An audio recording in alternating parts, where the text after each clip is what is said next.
ఇంకెక్కువ మాట్లాడుతున్నారు కొంతమంది. అయితే ఎమర్జెన్సీ అయితే మీరు బయట ఉండురా, లోపల ఉందురు. ఎవరు ఎక్కడ ఉండాలో కాలం నిర్ణయిస్తుంది, ప్రజలు నిర్ణయిస్తారు. ఒళ్ళు దగ్గర పెట్టుకుని ఉంటే మంచిది.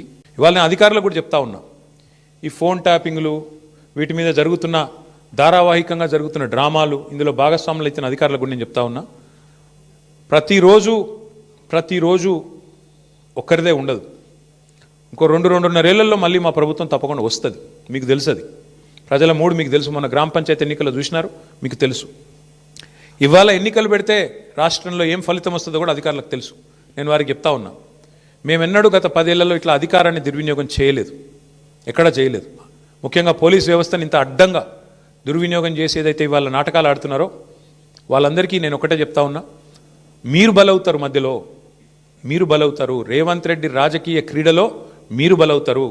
మొన్నెట్లయితే కాంగ్రెస్ పార్టీ అంతర్గత కుమ్ములాటల్లో ఆధిపత్య పోరులో జర్నలిస్టులు బలైనారో, రేపు నేను చెప్తున్నా, మీరు భాగస్వాములు అయితే అధికారులు మీరు బలవుతారు. గుర్తుపెట్టుకోండి. రిటైర్ అయిన వాళ్ళని ఏం చేయలేరు భవిష్యత్తులో బీఆర్ఎస్ వాళ్ళు అనుకుంటురేమో, దానికి కూడా మాకు రేవంత్ రెడ్డి గారే తోజు పెట్టిండు. రిటైర్ అయిన అధికారులను కూడా తీసుకొచ్చి 40 రోజులు జైల్లో పెట్టినాడు. కాబట్టి రిటైర్ అయిపోతాము, తప్పించుకుంటాము అనుకునే వాళ్ళకు కూడా నేను చెప్తా ఉన్నా, ఎవరు ఎక్కడికి పోలేరు.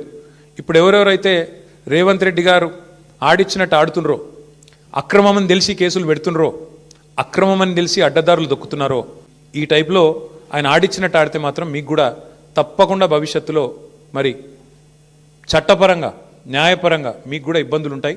గుర్తుపెట్టుకోవాలని చెప్పి కూడా అధికారులకు